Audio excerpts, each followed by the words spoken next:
Live व्यवस्था के पुस्तक 18वीं अध्याय को ध्यान करें।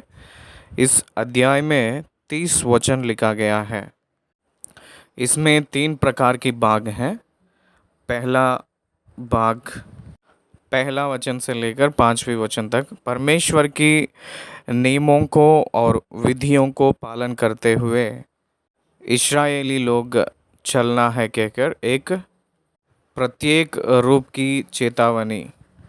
6वें वचन से लेकर 23 वचन तक शारीरिक संभोग, सेक्सुअल ऑर्डर, संपर्क कौन किससे नहीं करना है, एक प्रत्येक विषय कहा गया है। 24वें वचन से लेकर 30वें वचन तक कनान की देश में अन्य लोगों को परमेश्वर ने भगाकर इस्राएलियों को प्रवेश करवाया है। कारण यह है कि अन्य लोगों की अपवित्रताई परमेश्वर उस देश को चाहता।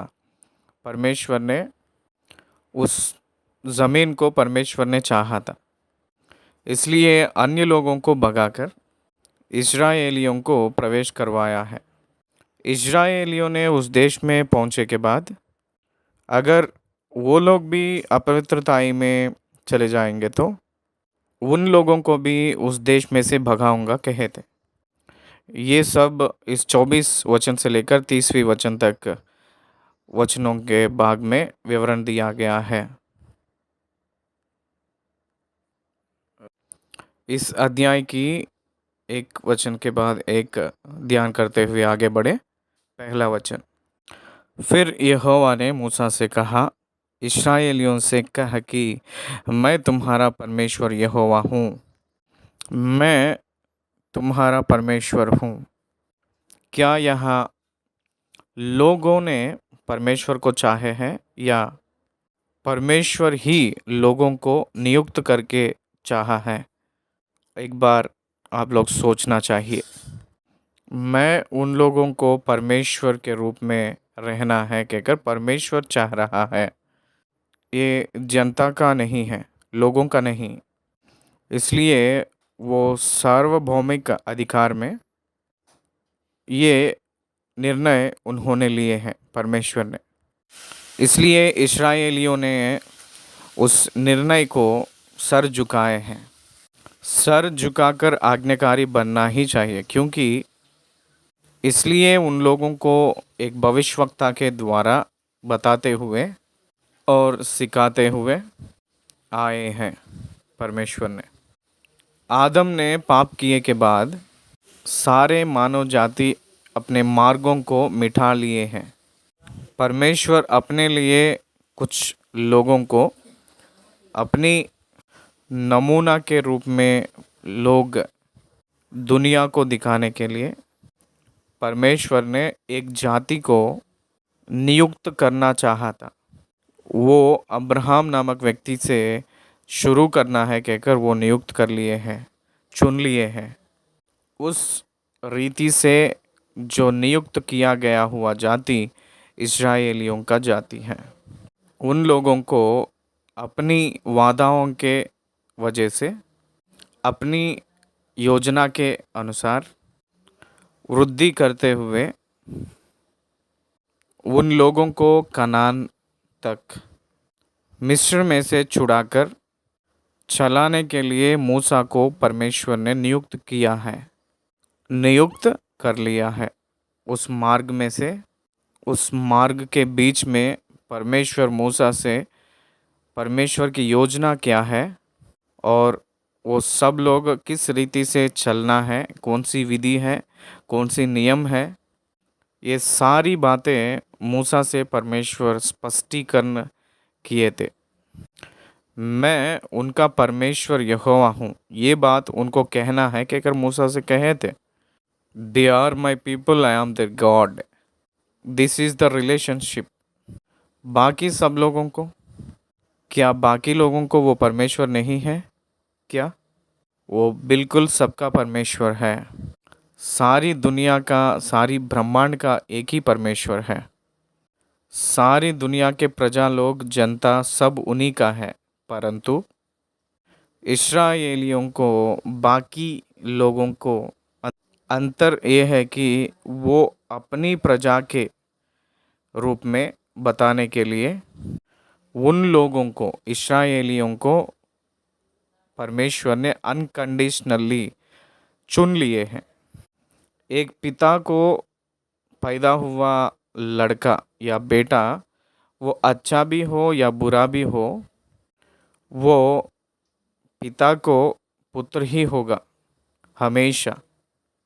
वैसे ही इस्राएलियों की जनता आज्ञाकारिता होकर, आज्ञाकारी बनकर या अनाज्ञाकारी हुए तो भी उन लोग परमेश्वर की प्रजा के रूप में ही दुनिया में पहचाना जा रहा है। ये बात बहुत अद्भुत है। They are the people of the God. इसीलिए उन लोगों को वादा किया है परमेश्वर ने, और उस वादाओं को परमेश्वर ने पूरा कर रहा है। कुछ कंडीशनल दिए हैं, कुछ अनकंडीशनल भी दिए हैं। उनकी व्यवहार और गुणों के हिसाब से परमेश्वर व्यवहार करते हुए उनके ऊपर आ रहे हैं। उनकी भरोसा के वजह से वो लोग नाश ना होकर उन लोगों को बचाते हुए आए हैं। उन लोगों की जो शेष बचत या बचा हुआ परमेश्वर बचाते हुए ही आए हैं। इसलिए उनकी वादाओं को वो पूरा करने के लिए उनकी आगे वो परमेश्वर के रूप में अपने आप को प्रकट कर रहे हैं। परमेश्वर की दर्शन केवल इस जात को ही, दुनिया के सारे लोगों को नहीं होकर सिर्फ यही जात को मिली है और किसी को भी नहीं मिला था। परमेश्वर बात करना और परमेश्वर को दिखाना, परमेश्वर दर्शन देना, परमेश्वर उन लोगों को बल कर देना, परमेश्वर के लिए वो लोग युद्ध करना, परमेश्वर ही उनको उन लोगों की तरफ युद्ध करना, परमेश्वर उनके बीच में रहना, केवल उन्हीं के प्रजा को संभव हुई है। That is the sovereign thinking of God, decision of God. इसलिए आपके परमेश्वर मैं हूँ कहकर, यहोवा हूँ कहकर इस्राएलियों से कहकर कहे थे मूसा से। ये इस्राएलियों कौन है? प्रस्तुत समय में वो लोग मूसा के साथ अगुवाही करवाते हुए उस समय उन लोगों को समझ नहीं आ रही थी कि उनका परमेश्वर कौन है। परमेश्वर उन लोगों के लिए यहोवा के रूप में है कहकर वो लोग नहीं समझ पा रहे थे। उनकी पितरों को, उनकी पुरानियों को बुलाया हुआ परमेश्वर वो ही है कहकर वो लोग समझने के लिए या जानने के लिए, उन लोगों को ज्ञान मिलने के लिए परमेश्वर मूसा को बात करने के लिए कह रहे हैं।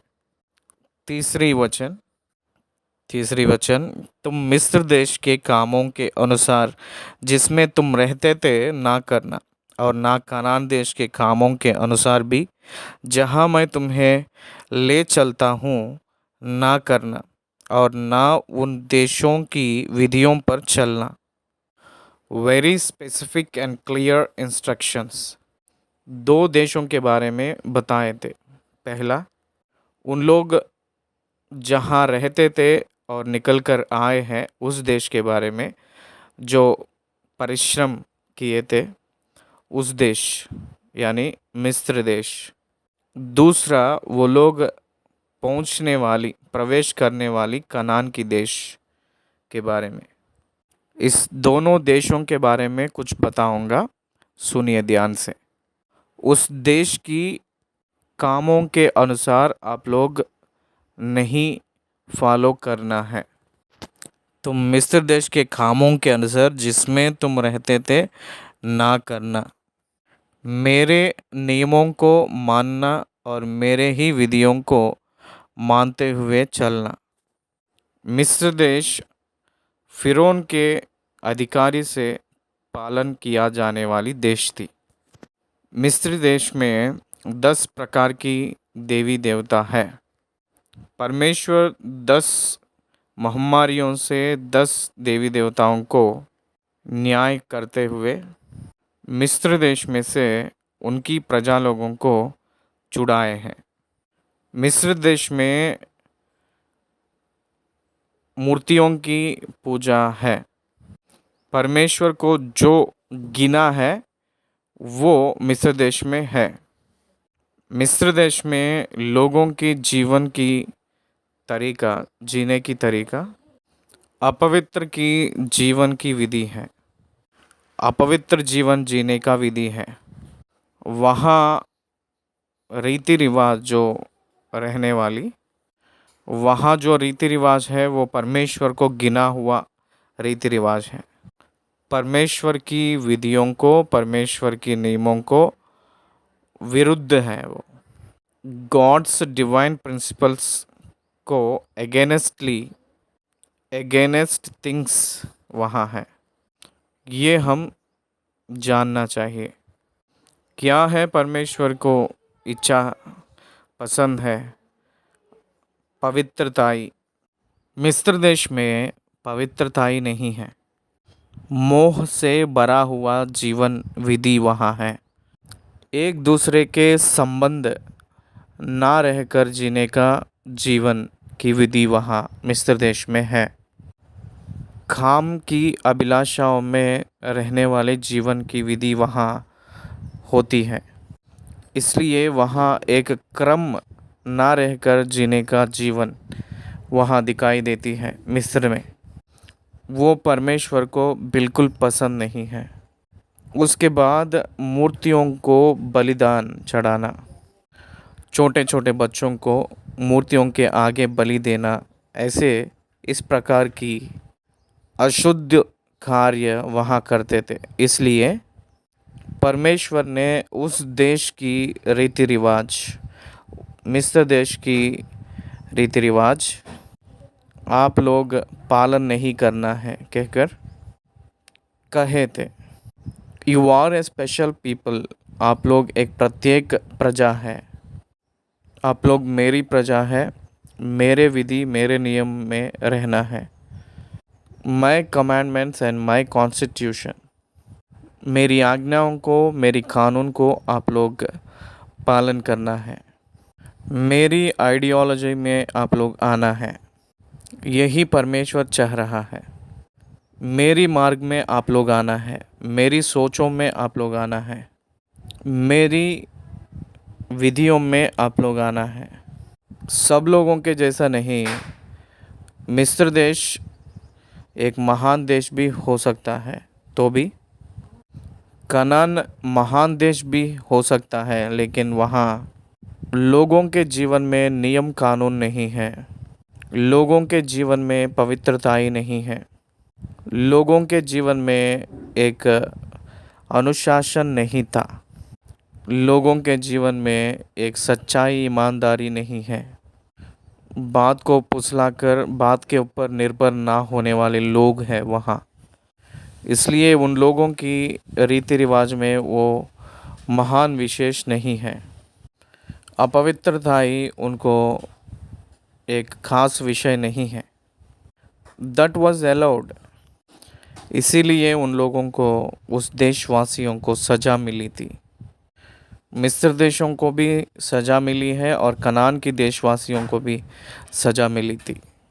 इसलिए सज़ा तो मिलेगी वैसे रीति रिवाज में रहने वालों को। यही परमेश्वर कह रहा है।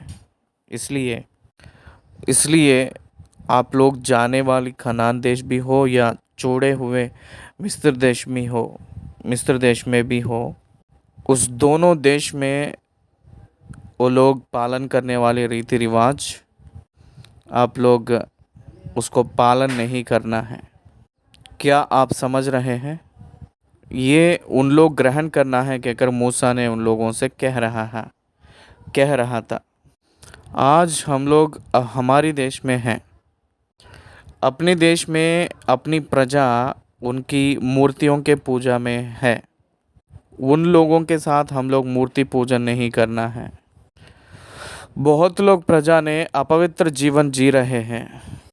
कानून भी वैसे ही उन लोगों के इच्छा के अनुसार ही है। यहाँ भी एक विवाह हुआ पुरुष या विवाह हुआ स्त्री विवाह को उल्लंघन करके उन लोग दूसरे रीति से शारीरिक रूप में जो क्रम को छोड़कर निकर्म होकर अगर संबंध बना लेंगे तो सुप्रीम कोर्ट भी उन लोगों को कोई भी सज़ा नहीं है कहकर बनाए थे। यहाँ कानून जो इच्छा रखते हैं उन लोगों के साथ अगर संपर्क बना लेंगे तो उस तरफ पति हो या पत्नी हो, इस तरफ पति हो या पत्नी हो, कोई भी किसी के ऊपर अधिकार लेने का नहीं है। उन लोगों की इच्छा के अनुसार वो हुई है इसलिए कहकर न्याय दे दिए हैं। वो कानून आज हम लोगों के बीच में है। उन लोगों की जो प्रतिफल भी मैं मेरे खुले आँख से मैं देखा हूँ, उसकी प्रतिफल मैं खुद देखा था कुछ लोगों के बीच में। क्या कहना है, एक पत्नी, एक विवाह किए हुए पत्नी और उसको बच्चे भी हैं, दूसरा पुरुष से व्यभिचार करते हुए फिर मैं इस पति के साथ जीवन जीऊंगी कहकर कहती है तो वो पति इनकार करने के लिए नहीं है। यहाँ वो पति मरे के बाद में उससे दूर होना है बस। उस स्त्री को भी हक दिया गया है। इस प्रकार की कानून में आज इस देश चल रही है। उदाहरण के लिए अमेरिका देश को ले लीजिए। क्लिंटन के टाइम में पुरुष ने पुरुष को विवाह कर सकता है, स्त्री ने स्त्री को विवाह कर सकता है कहकर कहे थे। तो परमेश्वर ने स्त्री और पुरुष को क्यों बनाया है? एक संतान की उत्पन्न कैसे होगा? एक स्त्री दूसरे स्त्री से विवाह करने से होगा क्या? एक पुरुष दूसरे पुरुष से विवाह करने से संतान उत्पन्न होगा क्या? अगर ऐसे करेंगे तो सारे मानव जाति, सारे मनुष्य पूरा मिट जाएंगे ना, इस प्रकार की विवाह के वजह से। इसलिए ये क्रम नहीं है, लेकिन अमेरिका के देश में ये एक कानून है। ये एक कानून है। बहुत निरुत्साह की बात है ये, समझ लीजिए इस बात को। इसलिए अगर आप ध्यान देंगे तो यहाँ शराब के वजह से बहुत लोग मिट रहे हैं। That is legalised. खुद सरकार ही बेच रही है शराब को। इसलिए कुछ अचम की रीति रिवाज कानून में आ गया है स्वतंत्रता के नाम से। ये मसीह लोग नहीं करना है। बाइबल एक मसीह वालों को एक नियम के अनुसार चलने वाला, एक पवित्र जीवन जीने के लिए, चलाने के लिए होती है बाइबल। ये हम समझना है। मसीह वालों की जीवन को देखकर बाइबल ऐसे है कहकर मत सोचिए। बहुत लोग मसीह वालों के जीवन उनकी अपवित्रताई के वजह से, उन लोगों के क्रम ना होकर जीने के वजह से, बाइबल यही है कहकर मत सोचिए। बाइबल के ग्रंथ पवित्र है। पवित्र के बारे में इसमें कहा गया है, ये हम समझना चाहिए। इसलिए आप लोग मिस्र देश की रिवाज के अनुसार नहीं करना है, कानान देश के रिवाज के अनुसार भी नहीं करना है। छोड़कर आए हुए देश और जाने वाले का देश, दोनों के रीति रिवाज नहीं, उनकी नियम कानून भी नहीं। एक प्रत्येक वाचा मैं दे रहा हूँ, मैं एक प्रत्येक विधियों को दे रहा हूँ, उसके अनुसार आप लोग जीना है, चलना है। You are new born people. मिस्र देश में से बाहर निकलकर जब आए हैं वो लोग न्यू बॉर्न जनरेशन, दे वर न्यू बॉर्न नेशन। एक नया देश के रूप में वो लोग नियुक्त किया जा रहा है। That is the gods nation. परमेश्वर के देश के रूप में वो रहने जा रहा है। परमेश्वर का देश है वो। परमेश्वर की कॉन्स्टिट्यूशन व्यवस्था उन लोगों को कॉन्स्टिट्यूशन के रूप में रहने जा रहा है। समझ लीजिए। इसलिए सेल्फ गवर्नमेंट साइड परमेश्वर ने उन लोगों को चला रहा है। आप ध्यान दीजिए, वो लोग कनान देश पहुंचे के बाद साउल को परमेश्वर ने राजा के रूप में दिया था। उसके बाद जब तक वो लोग चाहे नहीं तब तक परमेश्वर God has given as a self government. जो लोग अपने आप अंतर्गत रूप में अंदरूनी में सरकार के रूप में थे, इसी रीति के अनुसार परमेश्वर ने उन लोगों को तैयारी कर रहे हैं। परमेश्वर एक व्यवस्था दिया है, उस व्यवस्था को उनके अंदरूनी में स्थिरत्व किए हैं, स्थिर रखे हैं। यिर्मयाह के द्वारा जो कहा गया है वो नया नियम भी अंदरूनी में नियुक्त किया गया हुआ एक व्यवस्था है। That is the self governing body inside ये मैन एंड हिज हार्ट। मनुष्य के अंदर उनके हृदय में एक व्यवस्था रखकर उस व्यवस्था को परमेश्वर ही उस व्यक्ति को अगवा करने के लिए रखे हैं। उनको एक प्रत्येक धर्मशास्त्र कहते हैं, उनको एक प्रत्येक व्यवस्था इनसाइड रखे हैं। Inside the heart, external law नहीं है उन लोगों को चलाने वाली व्यवस्था है inside the heart. Internal law चला रही है विश्वासी को। Please note it. बहुत कानून है लेकिन अंदर एक कानून है विश्वासी को। वो कानून उनको चला रही है। चौथी वचन, मेरे ही नियमों को मानना और मेरे ही विधियों को मानते हुए उन पर चलना, मैं तुम्हारा परमेश्वर यहोवा हूँ। इसलिए तुम मेरे नियमों और मेरी विधियों को निरंतर मानना। जो मनुष्य उनको माने वह उनके कारण जीवित रहेगा। मैं यहोवा हूँ। It protects your life. The law of God protects the human life. मनुष्य के जीवन को वो रक्षा करती है। परमेश्वर की व्यवस्था उन लोगों को जीवन देती है और हम लोगों को भी। It gives us the development, it gives us the peace, शांति देगी। It gives us the harmony, समाज में एक अच्छा समानता देती है। इट गिव्स अस रेस्पेक्ट, समाज में व्यवस्था को पालन करेंगे तो हम लोगों को समाज में आदर मिलेगी। क्या आप समझ रहे हैं? मनुष्य के बीच में जो संबंध, जो मूल्य चीज़ें बहुत प्रभावित करती हैं। इसलिए परमेश्वर ने कहे थे उनके अनुसार हम लोग चलना है। आप लोग 10 आज्ञाओं में से 5 आज्ञा से लेकर 10वीं आज्ञा तक देखेंगे तो एक मनुष्य दूसरे मनुष्य को किस रीति से वो लोग चलना है। झूठ नहीं बोलना है। झूठ बोलने से दूसरों को धोखा देते हैं। अगर झूठ नहीं बोलेंगे तो सच ही बोलेंगे, धोखा नहीं रहता है। ट्रांसपेरेंसी रहती है, स्वच्छता रहती है, भरोसा रहती है। एक मनुष्य दूसरे मनुष्य से चाहने वाली क्या है? चोरी नहीं करना। अगर चोरी करना ही नहीं रहेगा तो कितना खुशी की बात है। हत्या नहीं करना है, व्यभिचार नहीं करना है। ये 3 नहीं रहे तो पुलिस स्टेशन ही है। आपके पड़ोसी का कुछ भी नहीं चाहना है। अगर ये 3 नहीं रहे तो पुलिस स्टेशन में केसेस क्या रहेगा? आपके पड़ोसी का कुछ भी नहीं चाहना है। Then we don't need any police station, we don't need any court, right और रॉन्ग। झूठ ना बोलना है, चोरी नहीं करना है, हत्या नहीं करना है, पड़ोसी का कुछ भी लालच नहीं करना है, लेना नहीं। क्या आप समझ रहे हैं?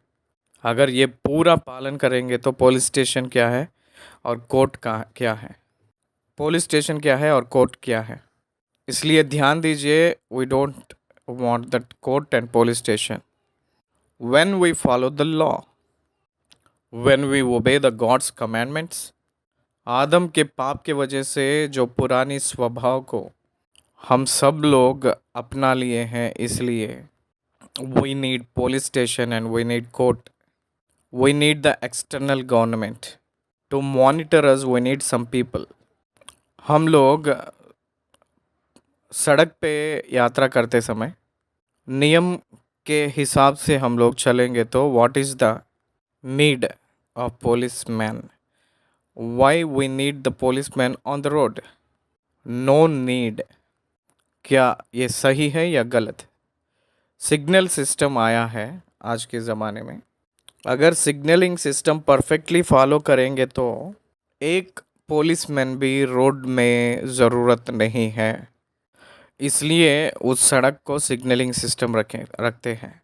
वो सिग्नलिंग सिस्टम स्टडी करके अगर सीखेंगे तो सारे ड्राइवर्स लोग, वहाँ एक पुलिसमैन भी नहीं चाहिए।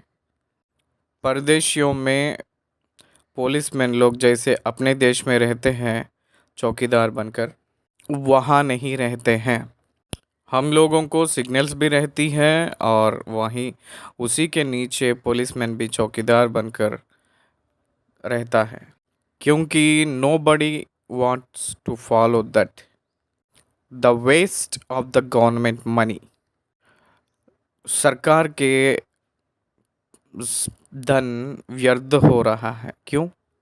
जहाँ सिग्नल रहती है वहाँ पुलिसमैन रहता है, तो सिग्नल्स का क्या ज़रूरत है, उसको वायलेट करके चले जाते हैं जो लोग पढ़े लिखे लोग हो या अनपढ़ लोग हो। इसलिए मानव जाति मनुष्य वायलेंट कर रहे हैं, इसलिए government was arranged policeman there. क्या आप समझ रहे हैं? इसलिए परमेश्वर की कानून क्या कह रही है, परमेश्वर की विधियाँ क्या कह रही हैं, परमेश्वर की व्यवस्था ये कह रही है कि फॉलो द गॉड्स लॉ। ये सब लोगों को सुरक्षित है, केवल आपको ही नहीं, केवल आपको ही नहीं, सबको वो जिलाती हैं। केवल आपको ही नहीं जिलाती हैं, सबको जिलाती हैं। सब लोग सुरक्षित रहते हैं। आज कोविड के वजह से इतने लोग क्यों नुकसान पहुंच रहे हैं, पहुंचा है इतने लोगों को, कितना वायलेशन ऑफ एक्ट है, हम सब लोग जानते हैं। इसलिए आप दीर्घायु पाने के लिए आपके पिता और माता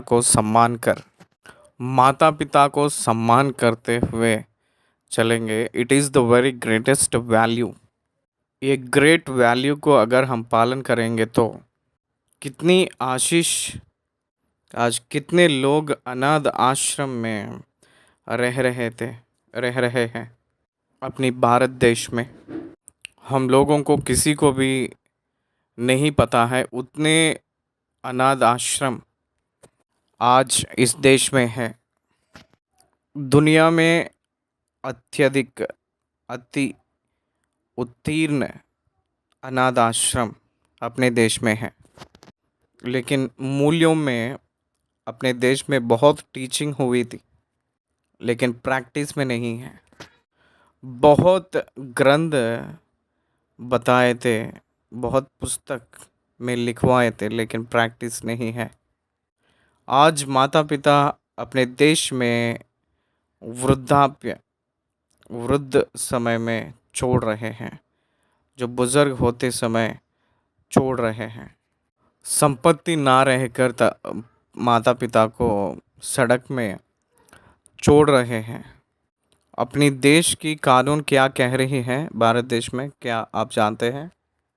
कोई भी व्यक्ति इस देश में भूखे ना रहना है। It is the responsibility of the government feed every citizen, that is the constitution. लेकिन बहुत लोग भूखे से सो रहे हैं। कितने भूखे का मौत इस देश में है। Every person must be protected. ये कॉन्स्टिट्यूशन की एक प्रथम धर्म है, प्रथम कर्तव्य है। लेकिन आज कितने मौत दिख रही हैं। पुलिस स्टेशंस में जाते हैं, न्याय नहीं मिला है कहकर मर रहे हैं। अधिकारियों के पास जा रहे हैं, न्याय नहीं मिला कहकर मर रहे हैं। कोर्ट में जाते हैं लेकिन न्याय देर हुई है कहकर मर रहे हैं। Why all these are happening? Because of the violation act. समझना चाहिए। इसलिए परमेश्वर की कानून, इंटरनल गवर्नमेंट, जब हम लोग उसको पाकर जीते हैं तब दुनिया सुरक्षित रहता है। इसी को बाइबल के पुस्तक में मन फिराना कहा है। मन फिराव का मतलब जो चाहे वैसे जीना नहीं, एक नियम के अनुसार, नया विधि के अनुसार जीना और व्यवस्था के अनुसार जीना, नया नियम के नीचे जीना है। That's why Bible is the special one. समझ लीजिए, परमेश्वर कह रहा है ये बात, हत्या नहीं करना, व्यभिचार नहीं करना, चोरी ना करना, झूठा गवाही नहीं देना, दूसरों का किसी का घर नहीं चाहना, पड़ोसी की पत्नी को नहीं चाहना, दूसरों के वस्तु को नहीं चाहना,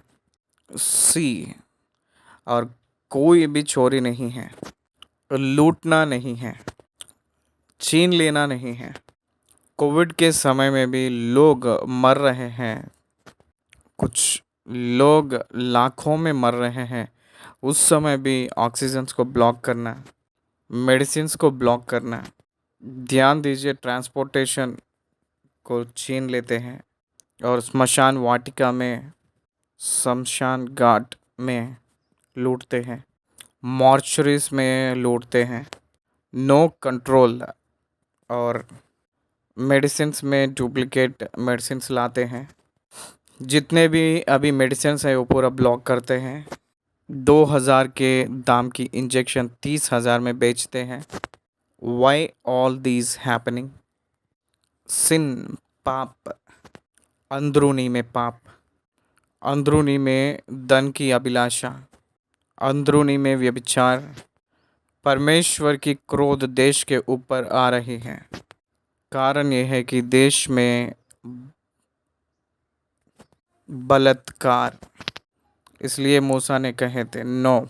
मिस्र और कनान देश में दोनों विधियां नहीं, वो मनुष्य के हिसाब से पालन करते हुए, मानव की पाप की सोचों के अनुसार लूटते हुए, छीनते हुए, सारे मनुष्य की इच्छाओं के अनुसार चलते हुए, मनुष्य की रिवाज के अनुसार चलते हुए, जीवित होते हुए नरक की ओर जा रहे हैं वो लोग। इसलिए उसको आप लोग पालन नहीं करना। That is the clear instruction from God. परमेश्वर एक प्रत्येक रूप में इंस्ट्रक्शन हम लोग एक चेतावनी के रूप में लेना है। लाइव व्यवस्था के पुस्तक 18वीं अध्याय पहले से 5 वचन तक देखेंगे तो, मेरे नियमों और मेरी विधियों को निरंतर मानना, जो मनुष्य उनको माने वह उनके कारण जीवित रहेगा। मैं यहोवा हूँ। उनकी वचन हम लोगों को जिलाती है। 119 भजन संहिता में कहा गया है, तेरी वचन मुझे जिलाई है, तेरी वचन मुझे सांत्वना देती है। क्या आपको यह विषय पता है? परमेश्वर की वचन आपके भविष्य को चलाती है।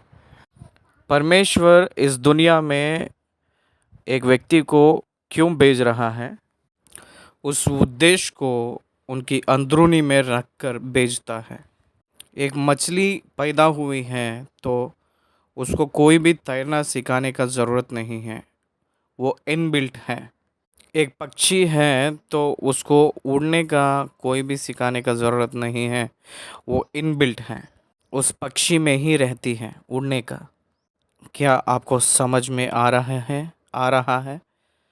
इसलिए उस नेचर में, उस स्वभाव में परमेश्वर इंस्टिंक्ट रखता है। इसलिए आप किस काम के लिए नियुक्त किया गया है, वो गिफ्ट आपके अंदर रख कर बेचता है, वो आप पहचानना है। मैं हूँ, आई एम ए प्रीचर, मेरे अंदर ये गिफ्ट इनसाइड है, मैं और कहीं कहीं एक्वायर्ड करने का नहीं है। ये it's not my skill, it's a gift. It's not acquired, it's not practised. Practice करने के द्वारा आया नहीं है, ये सीखने के द्वारा आया नहीं है। ये परमेश्वर मेरे अंदर रखा है, अनुग्रह देकर रखा है, इसलिए ये मेरा गिफ्ट है। ये गिफ्ट मेरे अंदर से नहीं छूटेगा। मेरा स्किल्ड गायब हो सकती है अगर मैं प्रैक्टिस नहीं करूँगा तो, लेकिन मेरा गिफ्ट कहीं भी नहीं जाएगी। इसलिए परमेश्वर मुझे क्या करने के लिए भेजा है, उसको मेरे अंदर ही रखा है। उसको मैं पहचानूँगा तो ही उसको मैं इस्तेमाल करके बहुत लोगों को इस्तेमाल करने के लिए मैं बदला हूँ। लाइक आप भी ऐसे ही हैं, वो आपको जिलाती है। SP बालासुब्रमण्यम, इनको आवाज़ कौन दिया है? परमेश्वर ने दिया था। वो एबिलिटी कौन देता है? परमेश्वर ने देता है। वो कैपेसिटी कौन देता है? परमेश्वर देता है। वो गिफ्ट कौन देता है? परमेश्वर ने देता है। 46,000 के गीत गाया था बालासुब्रमण्यम जी ने। The gift is in him, not acquired. Skill practice करके पॉलिश कर सकते हैं उसको। Gift is from God. वैसे ही परमेश्वर हर एक उद्देश्य से मनुष्य को इस पृथ्वी पे भेजता है, उसको पालन करने के लिए उसमें एक परिस्थिति रखता है। बीज के अंदर एक बड़ा सा वाटिका को रखकर बेचता है परमेश्वर। वो एक अच्छी वातावरण में, अच्छी स्थान पे अगर उसको रखेंगे तो वो वृद्ध होकर फैल कर एक वाटिका बनने के लिए वो अपनी समय में वो परिपूर्ण होती है, पूरा होती है। ये आप लोग कभी भी नहीं भूलना है, ये कभी भी भूलना नहीं है। अब मैं 6 वचन से लेकर 23 वचन तक वचन की भाग को आपके सामने, आपके आगे रख रहा हूँ। ये बहुत प्रामुख्य की बातें हैं, इसको बहुत ध्यान से आप लोग सुनना है। लाइव व्यवस्था के पुस्तक 18वीं अध्याय 6वें वचन से पढ़ लेंगे। तुम में से कोई अपनी किसी निकट कुटुंबनी का तन उगाड़ने को उसके पास ना जाए, मैं यहोवा हूँ।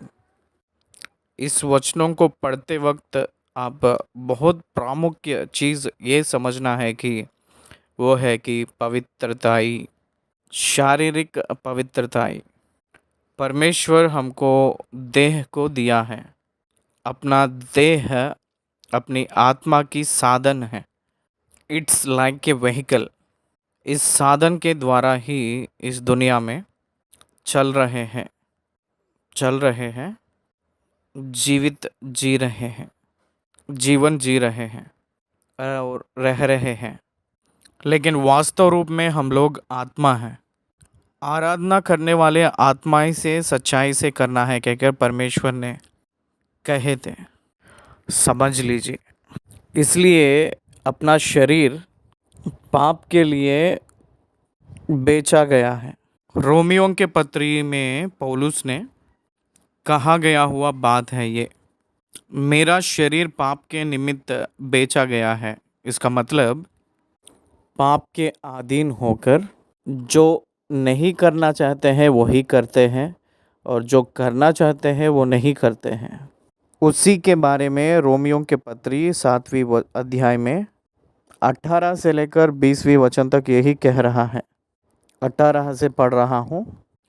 क्योंकि मैं जानता हूँ कि मुझ में अर्थात मेरे शरीर में कोई अच्छी वस्तु वास नहीं करती। इच्छा तो मुझ में है, परंतु भले काम मुझसे बन नहीं पड़ते। क्योंकि जिस अच्छे काम की मैं इच्छा करता हूँ वह तो नहीं करता, परंतु जिस बुराई की इच्छा नहीं करता वही किया करता हूँ। अतः यदि मैं वही करता हूँ जिसकी इच्छा नहीं करता, तो उसका करने वाला मैं ना रहा, परंतु पाप जो मुझ में बसा हुआ है। ये पौलुस ने इसलिए कह रहे हैं कि पाप को हम लोग बेचा गए हैं। इसी कारण के वजह से मनुष्य पाप ही करता है। आदम ने पाया हुआ पाप की स्वभाव मनुष्य को पाप ही करवाती है, इसलिए व्यवस्था ज़रूरी है। क्या करना चाहिए या क्या नहीं करना चाहिए पहचाने नहीं थे मनुष्य ने। क्या करना चाहिए क्या नहीं करना चाहिए नहीं पहचान पा रहा है मनुष्य ने। उसको रोक नहीं पा रहा था मनुष्य ने। इसलिए इसलिए परमेश्वर व्यवस्था को देकर उसमें शारीरिक पवित्रताएं किस रीति से बचा लेना है उसके बारे में बताया है। साधारण तौर से कोई भी पुरुष कोई भी स्त्री को कोई भी पुरुष कोई भी स्त्री को संपर्क कर सकता है। एक रिश्ता का ज़रूरत नहीं है। एक पुरुष एक स्त्री काफ़ी है शारीरिक संपर्क के लिए। उम्र के लिए और रिश्ता से संबंध नहीं है। अन्य लोग ने धर्मशास्त्र यानी व्यवस्था जो नहीं है अन्य लोगों को, उन लोग वैसे ही करते हैं। वही लोग मिस्र में वही लोग रिवाज में हैं। जिसको पसंद है जिसको पसंद व्यक्ति हो उसके साथ शारीरिक संबंध रख सकते हैं। मिस्र देश में पोतीफर की जो पत्नी है वो यूसुफ को परीक्षा करना हम सब लोग जानते हैं। It is the culture in Egypt, it's not sin in Egypt. लेकिन परमेश्वर क्या कर रहा है, क्या कह रहा है? शारीरिक पवित्रताई के निमित्त शारीरिक संबंध जो सोच क्रम रूप में चलाने के लिए एक विवाह का नियम रखा है।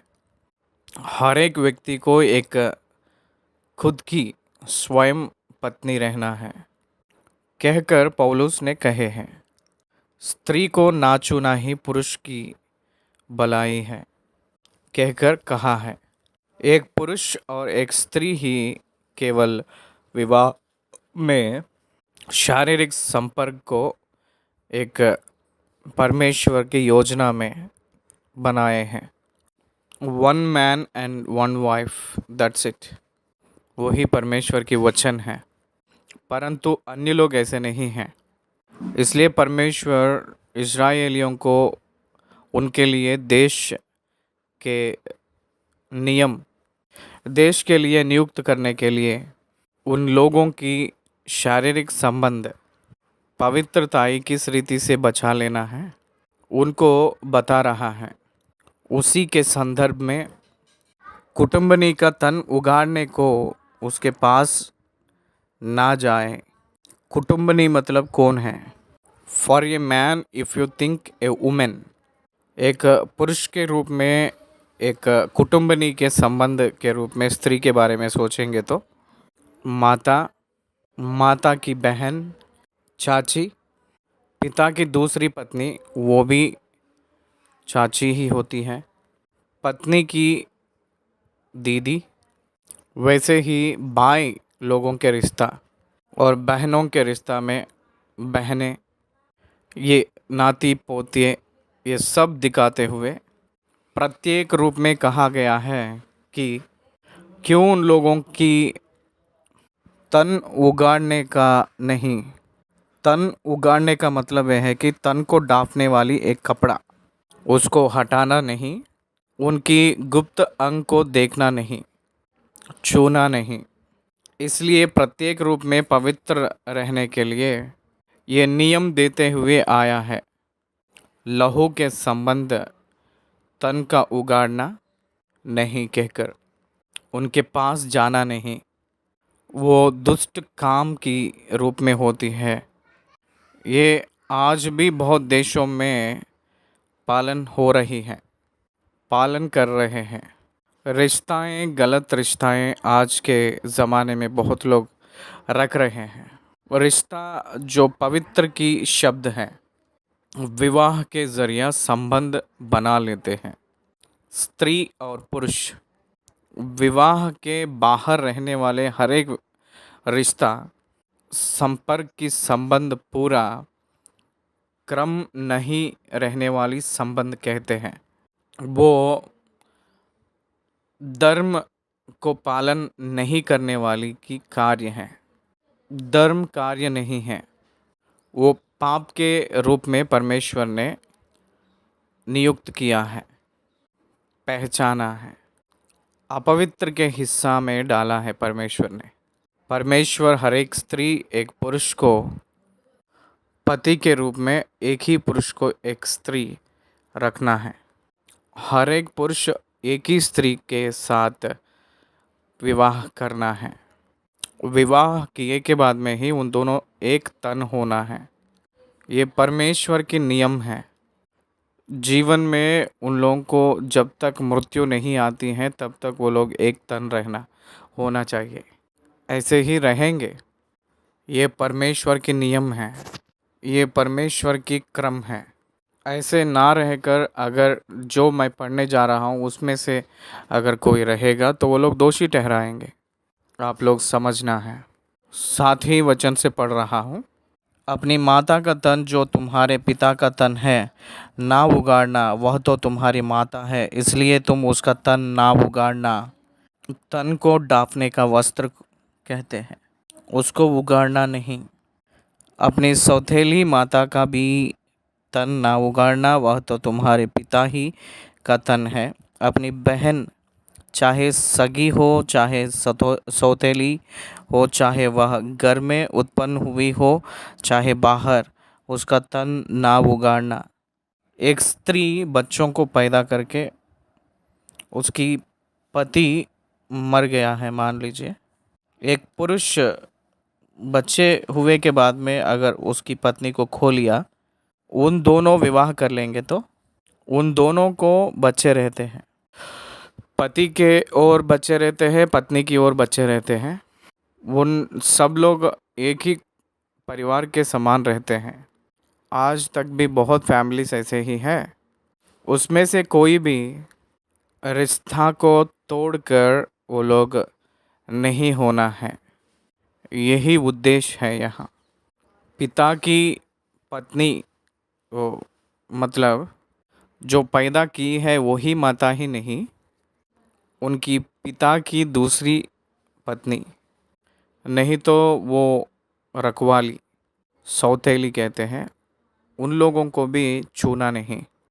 अबशालोम ने दाऊद की रखवालियों के साथ सबके जानते हुए वो उनके साथ गया कहकर वचन कहती है।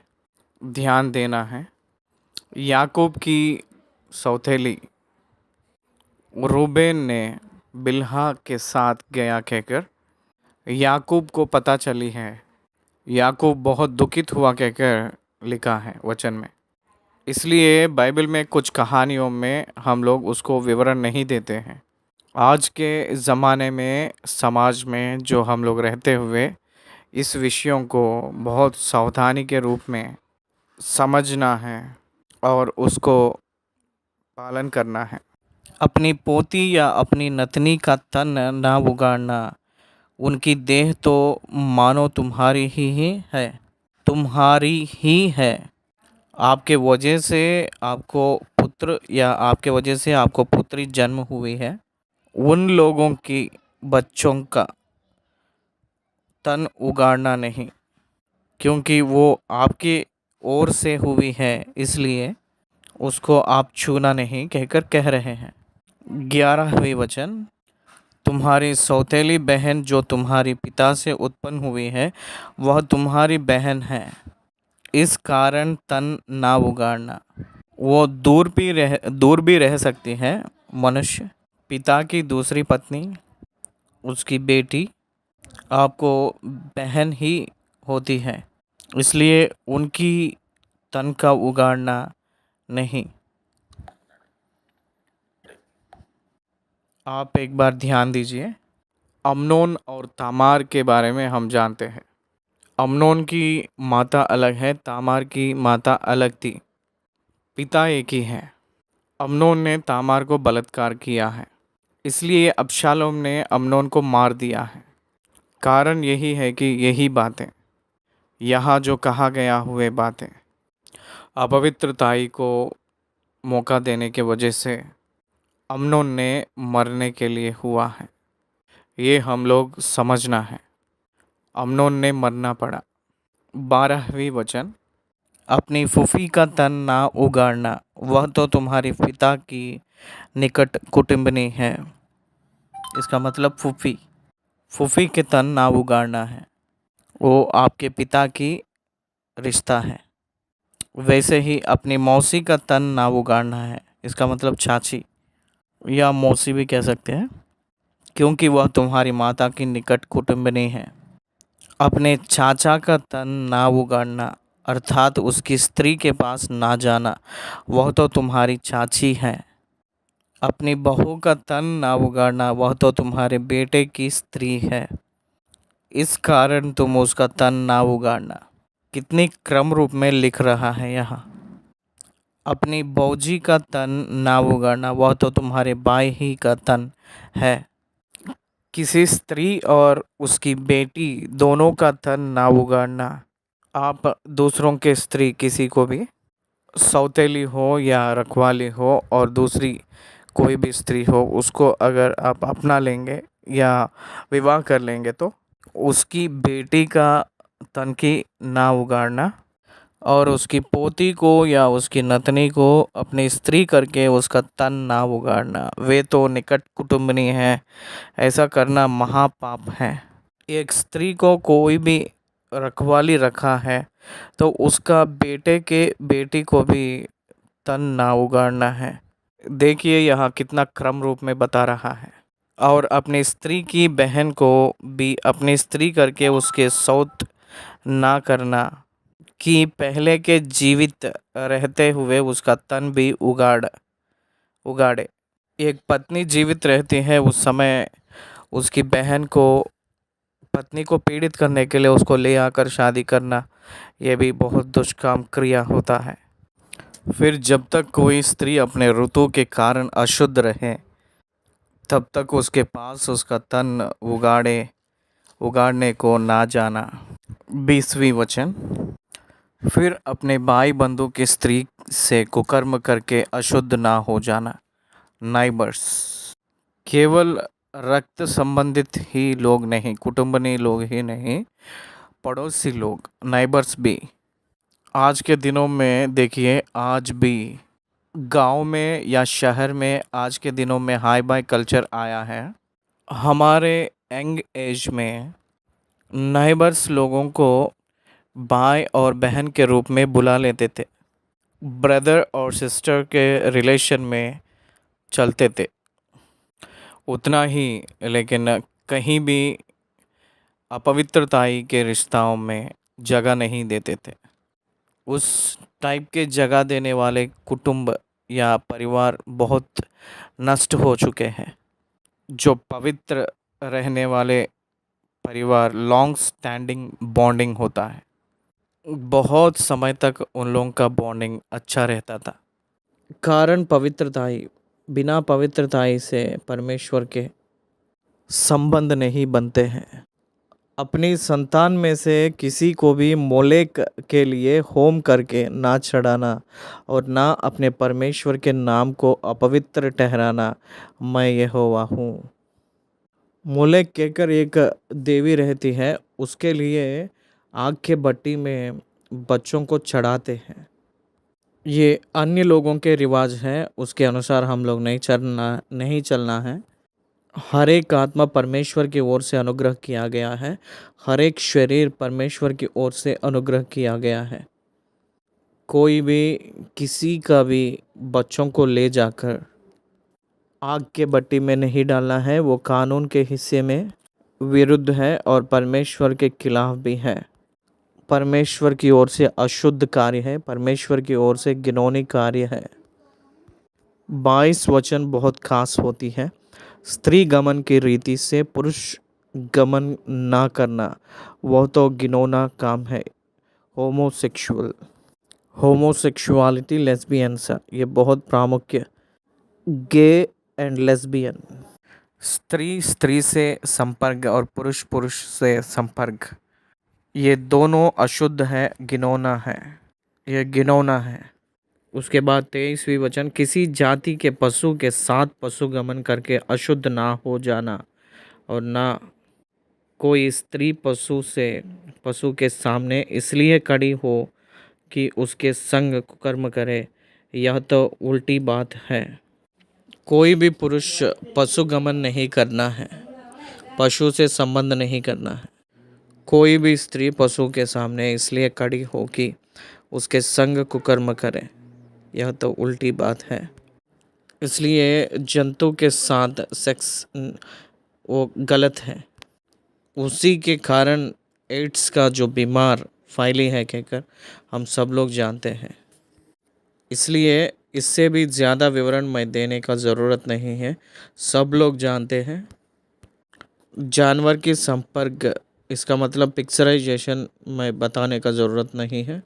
स्त्री पुरुष के विषय में ये साधारण रूप में समझ आती है, इसमें ना समझ में आती है कहकर कुछ भी नहीं है।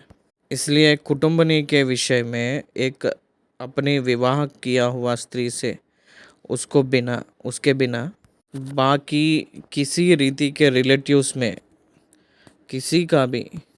किसी रीति का शारीरिक संबंध, सेक्सुअल रिलेशनशिप उसको रखना नहीं है।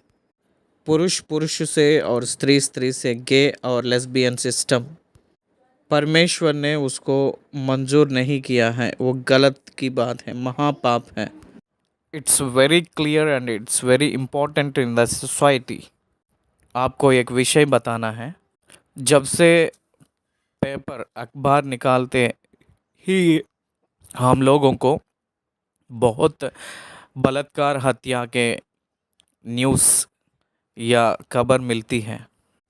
हत्या के बारे में सारे इतिहास हम देखते हैं, बहुत हत्याएं होना पुलिस रिकॉर्ड्स में बहुत जगह क्रम जो रिश्ता ना होकर गलत रिश्ताओं के वजह से होने वाली हत्याएं ही ज़्यादा दिखती हैं। सावधान से रहना, अपवित्रताई डिफाइलमेंट कहते हैं, ये नहीं होगा। उसके बाद 24वीं वचन से लेकर 30वीं वचन तक देश की अपवित्रताई के बारे में। देश में अपवित्रताई मूर्ति की पूजा के वजह से होने वाली, ये बहुत आध्यात्मिक व्यभिचार कहते हैं। परमेश्वर पति होने के वजह से परमेश्वर को छोड़कर दूसरे मूर्ति को पूजन करना वो व्यभिचार ही होता है। पति को छोड़कर दूसरे लोगों के साथ रिश्ता बनाना शारीरिक रूप में तो ये गलत रिश्ता है, आध्यात्मिक ओर से देखेंगे तो मूर्ति का पूजा व्यभिचार है। इसलिए अपवित्रताई के रूप में जो रहते हैं उन लोगों को कनान में जगह नहीं है, क्योंकि परमेश्वर कनान को नियुक्त कर लिया है।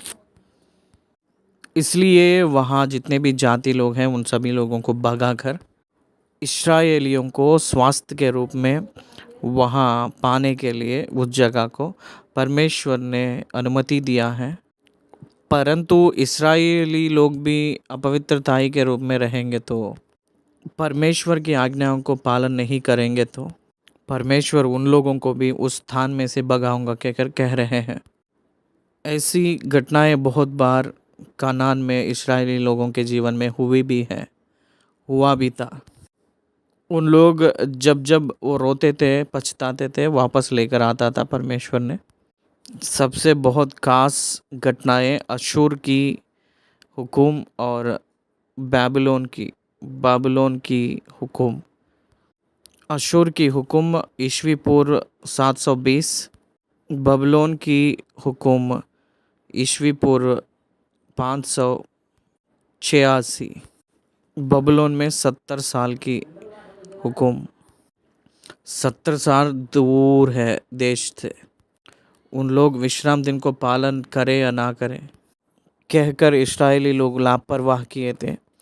विश्राम दिन को पालन नहीं करने के वजह से उन लोग 490 साल तक वो लोग पालन ना करने के वजह से डिवाइडेड बाय 7 70 साल वो लोग दूर रहे थे।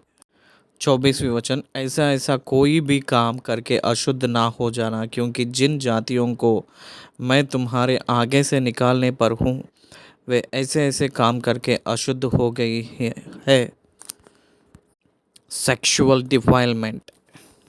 परमेश्वर उन लोगों को देखे सो जब उन लोग गलत क्रम में वो लोग जी रहे थे, इसलिए परमेश्वर उस स्थान में से उन लोगों को भगा रहा है और उनका देश भी अशुद्ध हो गया है। इस कारण मैं उस पर उसके अधर्म का दंड देता हूँ और वह देश अपने निवासियों को अलग देता है। Be careful my friends.